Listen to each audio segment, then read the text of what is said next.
At a previous occasion, I've spoken to you extensively about an ayah from Surah Al-Ahzab, and that ayah is about speaking clearly. Ya ayyuhalladhina amanu taqullaha wa qulu qawlan sadida. And I talked about the benefits of that particular ayah and what we can take away in our lives from it. So speaking clearly is one directive in the Quran, but speaking beautifully is another separate directive in the Quran. And that's what I'm going to speak to you about today, and the importance of beautiful speech and what it actually means, and how that can better our lives if we just take this one thing that Allah has said and implement it. And in fact, it's not just something that benefits you and I, but if we fail to implement it, it brings a lot of chaos into life. And so we're going to look at how that can affect your life and mine, and how we can perhaps protect ourselves from the damage it can do. So I want to start with something called iltifat. Iltifat means there is a sudden, all of a sudden change. So for example, if I'm talking to one person and all of a sudden I stop talking to them and I start talking to somebody else. So I did iltifat from this person to that person. Or I could do an iltifat of a subject. I was talking to you about cars and all of a sudden I started talking to you about the weather. That would be iltifat.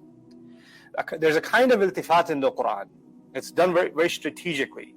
Sometimes Allah talks about some people, and that's called the third person. So He's talking about them and they and the Israelites, or whoever, in this particular case, the Israelites. And all of a sudden, in the same ayah, by the time He gets to the end of the ayah, He's not saying they, He's saying you. So there's a switch from they to you. And that's a big switch. When you're talking to somebody and you're saying, I heard about them, they did this, they did this, they did this, you did this. You switched over from them to you. Those are two different groups, right? So what happens in this ayah that I'm about to share with you, the 83rd ayah of Surah Al-Baqarah, is this kind of iltifat. And I want your attention on that, because part of what we're going to learn has to do with this iltifat, this deliberate thing that Allah does in the Quran, this transition. So He says, subhanahu wa ta'ala, that when we took the covenant, the promise from the children of Israel, that you shall not worship anyone other than Allah, and you will be the best you can possibly be with both your parents. So He's talking about what He said to them. You won't worship anyone other than Allah. You will be the best you can be to your parents, and to close relatives, and to the orphans, and to those who can't help themselves, al-masakin. And you shall speak to people, وَقُولُوا لِلنَّاسِ حُسْنًا, and speak to people in the most beautiful way. Speak to people beautifully. That's what He told them. Speak to people kindly, beautifully, in a good way.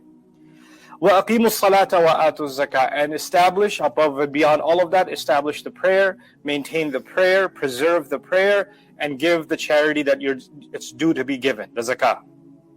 Then, so all of this started with, they were given this promise. Then He says, then after that, I'll expect Allah to say, then after Allah took this promise from them, they turned away. Right? Because He took it from them, and they turned away. He says, ثُمَّ, instead of me hearing ثُمَّ تَوَلَّوْا إِلَّا قَلِيلًا مِّنْهُمْ وَهُمْ مُعْرِضُونَ, قال ثُمَّ تَوَلَّيْتُمْ إِلَّا قَلِيلًا مِّنْكُمْ وَأَنْتُمْ مُعْرِضُونَ. You turned away, except for very few among you, while all of you were purposefully ignoring what was taught. All of you were deliberately ignoring. So we went from they to you.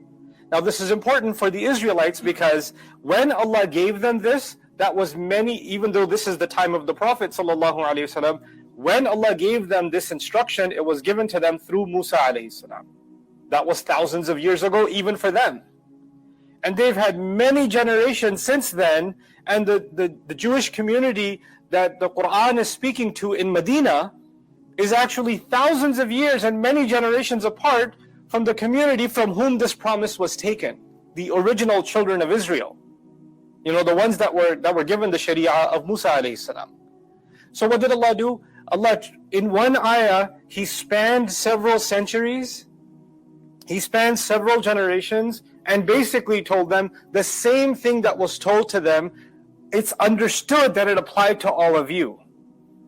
And it's unfortunate that you people turned away.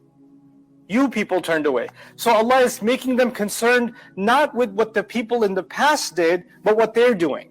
ثُمَّ تَوَلَّيْتُمْ إِلَّا قَلِيلًا مِنْكُمْ وَأَنْتُمْ مُعْرِضُونَ. Now this becomes a direct criticism of the people that were actually alive and listening to the Prophet ﷺ. This isn't just, oh, the Israelites were given something and they didn't follow it in the past. He brought it into the present. And in doing so, he taught the Muslims something. That when Allah criticizes even those who made mistakes in history, or who were given a responsibility in history, but he switches it over across thousands of years to the present, that's the mindset I'm supposed to have towards the Quran. The words are alive, and if Allah had blessed those people with revelation, and they ignored it, then now Allah has blessed you and me with revelation. Are we ignoring it? And if we are ignoring it, then we're not that different from those same people that Allah criticizes, and He calls them Banu Israel. And we're modeling the same behavior. So in doing so, Allah has given me a formula, right? And it's a pretty scary one. That if I behave, my attitude is the same as them, then I'm no different than them, the ones that Allah criticizes. Now, having said all of that, look at the instructions inside of this ayah. They're the same ones we have in Islam. Don't worship anybody other than Allah. Be the best you can be to your parents. وَقَضَى رَبُّكَ أَلَّا تَعْبُدُوا إِلَّا إِيَّاهُ وَبِالْوَالِدَيْنِ إِحْسَانًا. Then he says, after you're the best to your parents, then he goes on to, وَذِي الْقُرْبَى وَالْيَتَامَى وَالْمَسَاكِينَ, closest relatives. After closest relatives, orphans. After orphans, those that are poor, those who can't help themselves. Now there's a progression. The closest one to you is Allah. You're the best to Allah. When you're the best to Allah, then the first demonstration of that is how you are going to be with your parents. The best you can possibly be. And if you have developed this gratitude to Allah and this appreciation of your parents and the excellence towards them, then it's not just, I'm good to my parents, but I hate my uncles. But I'm really good to my mom and dad, but my cousins, man, if they show their face. No, that transitions over to how you deal with others. And that the first recipient of your goodness is actually your siblings, your uncles, your cousins, your extended family, even your in-laws. These people that are close to you in your life, they become recipients of your goodness. It's remarkable that Allah is teaching a ripple effect here. It starts with Allah Himself, and then it goes over to parents, and then it goes over to extended family. And then He says it goes over to orphans. Why? Because you realize that family is a blessing, parents are a blessing. And then there are those who don't have the blessing of parents. They've been tested with not having parents alive, kids.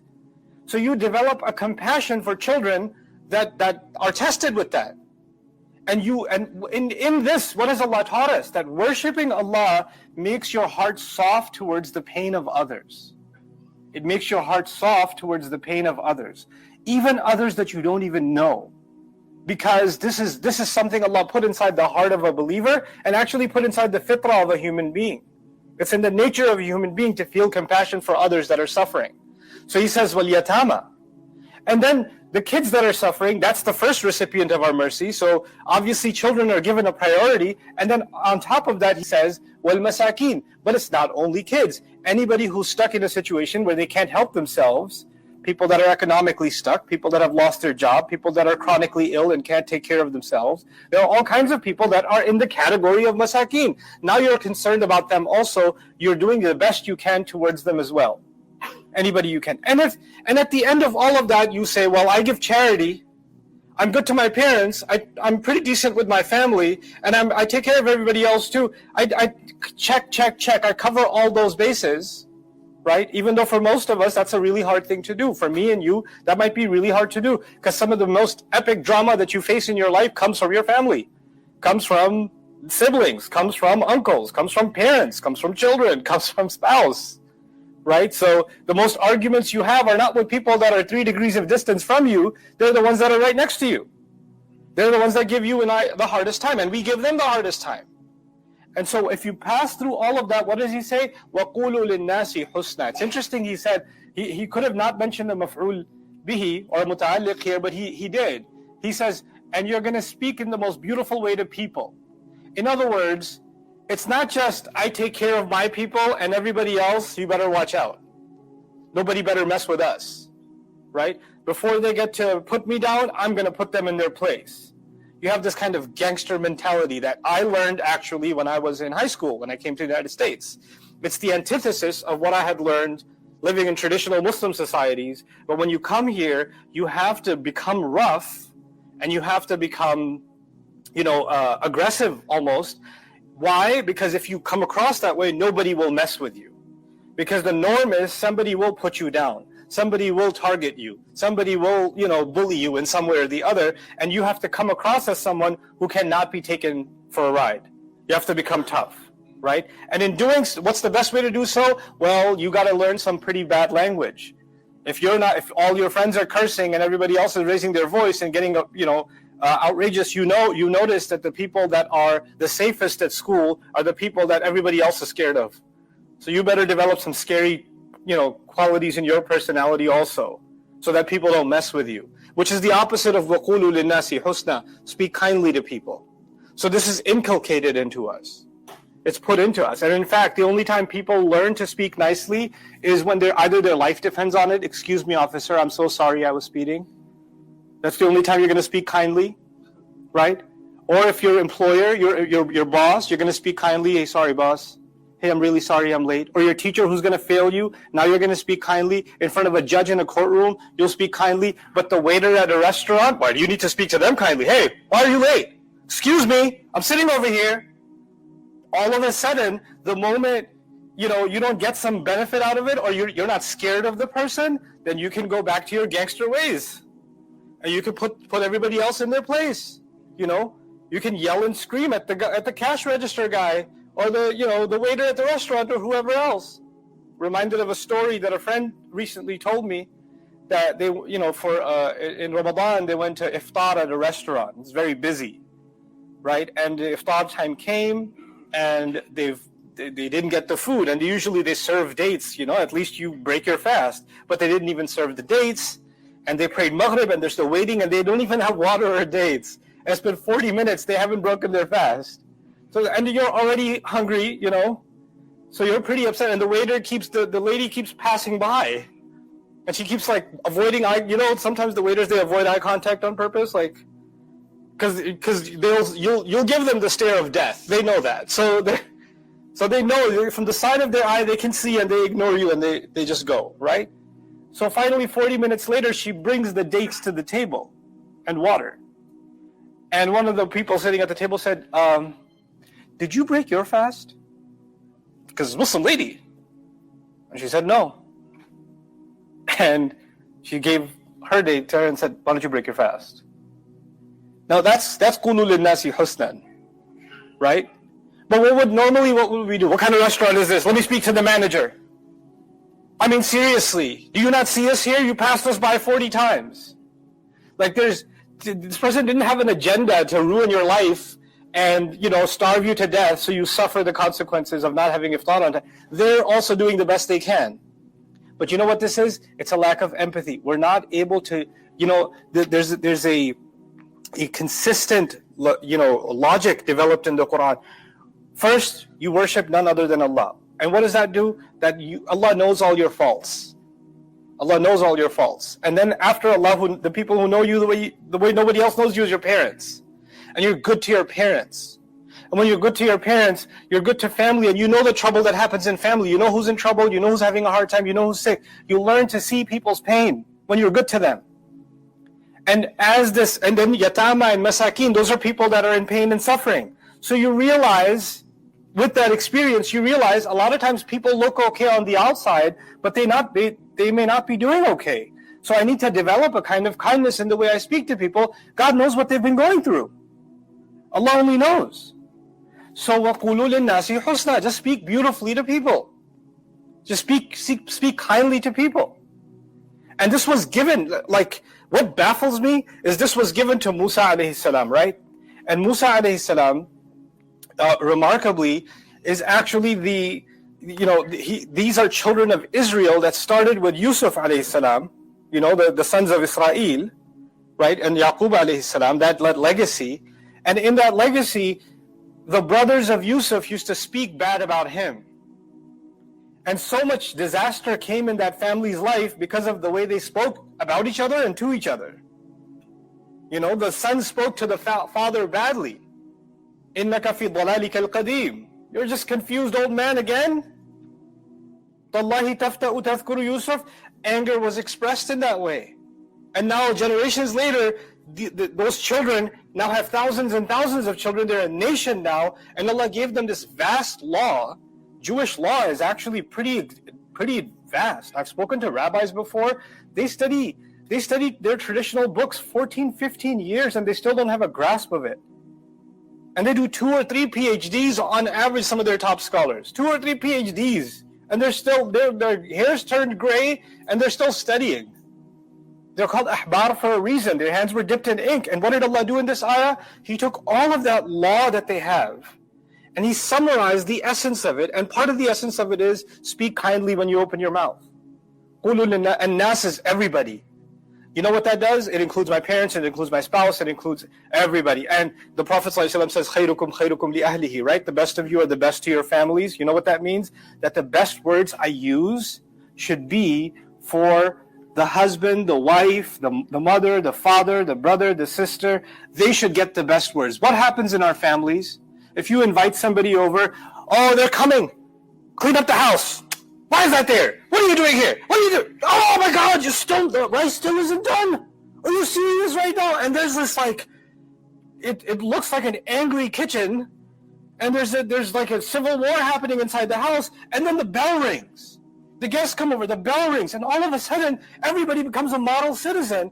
Assalamu alaikum, how are you? The worst of it is for your family, and the best of it is for strangers outside. And you should be good to strangers, but there's a principle here. The kindest words I use are supposed to be for my own family. In the smallest things. Not in the big, in the smallest things. You're sitting there at the breakfast table, and your wife left, she didn't put, you like 2 spoons of sugar or whatever it is, because you want to make sure you get diabetes early. So you want 2 spoons of sugar. So she only put 1. You notice her put 1. Now at this moment, you have to decide, how am I going to let her know? I mean, choice A. You always do that, right? And you know I don't like it, and you do it on purpose, because it really bothers me. And I hate that about you. I just want you to know that it's noted. Or you could also say, seriously, again, right? Yeah, because I only need 1, right? Yeah, because if your mother was here, she would have gotten 3. But I only get 1. I should even be, did you spit in it first? You have other comments you can make. Or you could just shut up and put it yourself and not say anything. You could do that. Because what if you just took a step back and say, what is going to come out of my mouth? Does it have any beauty in it? Is it going to make my life or anybody else's life even a little bit more beautiful? No. Go back to that waiter that, served 40 minutes late. When a customer asks, have you had your iftar? And she gets that date. That might be the most beautiful moment of her day. That's just a small act of kindness. Might be the most beautiful moment of her day. If you can't say something good, and it's not that big of a deal, the sun will still rise. If you didn't put the sugar in the cup, the sun's still going to rise. You're still going to breathe oxygen. The universe will continue. Allah hasn't brought it to an end. It's not the end of the world. Then maybe you shouldn't say it. And the same goes for the wife. Not everything has to be commented on. Not everything has to be critiqued. Sometimes these words, what do? They take the beauty away from a moment. You're enjoying something together, and you say something negative. Why are you sitting like that? Why didn't you do this? Why did you do that? How come you didn't do this? And it's not even something bad. It's just, I just like to correct and correct and correct. When you do that enough times, then what develops over time is a distance between family. You don't want to nobody likes to be around someone who's constantly criticizing. Nobody likes to be around someone who's always sarcastic. You don't pick friends if you have friends like that are always nitpicking, you stop calling them back. You stop not being around them. If your family becomes like that, if you become like that with each other as a spouse, if you become like that with each other as siblings or parents and children, then guess what? It's no surprise that you don't spend as much time with each other. In fact, Every time you do spend a little bit of time together, the conversation, when it goes beyond 5 minutes, it becomes very, very negative. It just turns ugly. And you and I have been given the ability to realize when we are turning a conversation into something ugly. We've been given the ability to recognize that. The last thing I wanted to say here is a connection that's often not made, or at least in my view, not made enough. And I want everybody, myself also, to be aware of that. Allah has made us human beings with a whole set of emotions. In the course of a day, you can have any number of emotions. Your emotions could be anger, they could be sadness, they could be excitement, they could be you're just in a hurry, you're stressed, you have anxiety, it could be boredom. You could have any number of emotions throughout a day. Allah did not deny us feeling emotions. But what gift did He give us as believers? He, unlike others, what He gave us is, now that you have these emotions, others might say, somebody else who doesn't have this faith might say, well, I have the right to feel what I feel. I have a right to my feelings. But you know what they're saying? What they're actually saying is, I have a right to say whatever I want, however I want, because I have these feelings. Because I'm angry, that's why I said it. What do you think? I don't have a right to be upset? No, what the deen comes along and does is, you have a right to be upset. What you don't have a right to do is take your anger and use words now that are ugly. You can actually express your anger still with beautiful words, without letting things get ugly. I didn't like what this was, and I want to make sure that this doesn't turn into something worse. If there's something you want to talk to your family about, that's negative. There's a positive way of bringing it up. There's a less sarcastic, less confrontational, less hurtful, less critical way of bringing it up. And you and I have to actually engage in this exercise. What's that exercise? I need to think a little bit before I open my mouth. Is there a because you know your wife better than anybody else. You know your husband better than anybody else. You know your family better than anybody else. You've had the same kind of fights a million times over. So now you're smart enough to know, if I use the same exact kind of words I did last time to express my frustration, that might not work out so well. That's going to be very hurtful. So I need to find better ways of communicating it. And that's قُولُوا لِلنَّاسِ حُسْنًا. That's the essence of قُولُوا لِلنَّاسِ حُسْنًا. Words are not small things. People feel that they, like I said, with a police officer, with a judge, with everybody else, there are consequences for using words the wrong way. But your family, when we were engaged, then I was really careful about how I talked to her. But now we're married. Now she's stuck. Where's she going to go? Now I can speak to her. And she says, yeah, well, what's he going to do now? And then he says, you didn't talk to me like this before. And she says, yeah, because, that's not the time to do that. This is the time to do that. Because now I can truly express my feelings. No, expressing your feelings in a healthy way is what is needed, because the best of it should come out with our families. And the consequence of that is dire. The very next ayah in the surah is about the Israelites killing each other. You know that? The very next ayah. There's a logical flow. Why? Because words cause wars. Words destroy families. There are things that were said to you years ago, you still remember them because they hurt you. You still remember them like they just happened. So on the one hand, people feel that their anger, their frustration, their whatever stress gives them license to speak however they speak. That's one thing that I want you to be mindful of, that you don't become like that, I don't become like that. The other side of it, and this is the last thing I'll share with you, is that you and I have to develop empathy. In other words, maybe you're not angry, maybe you're not upset, maybe you're not frustrated, maybe you and I are just insensitive. Maybe we don't realize that the way we speak is hurtful.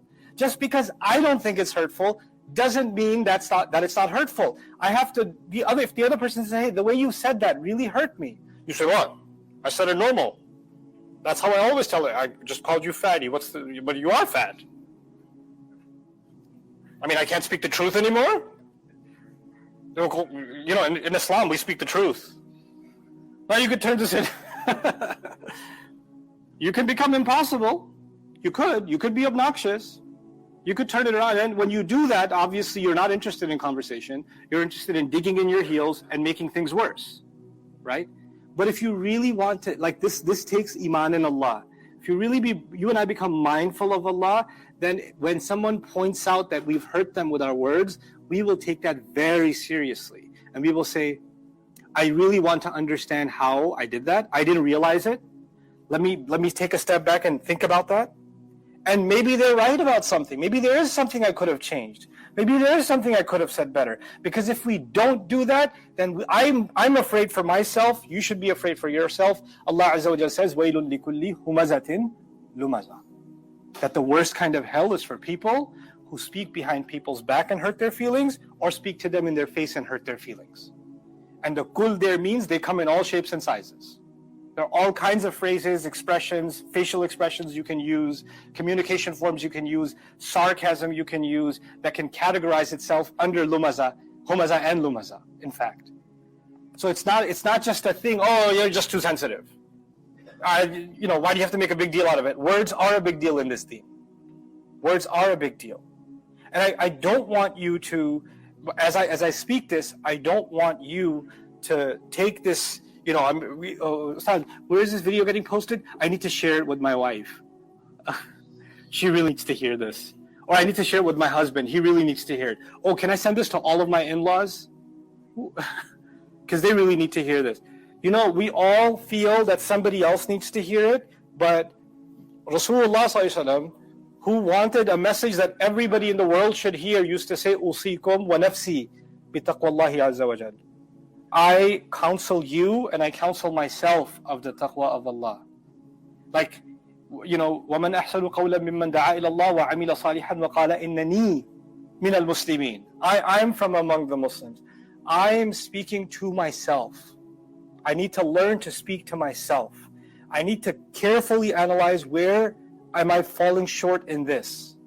And for any sincere believer, they will not turn this into a contest. You see, there's a khutbah that scores points against you.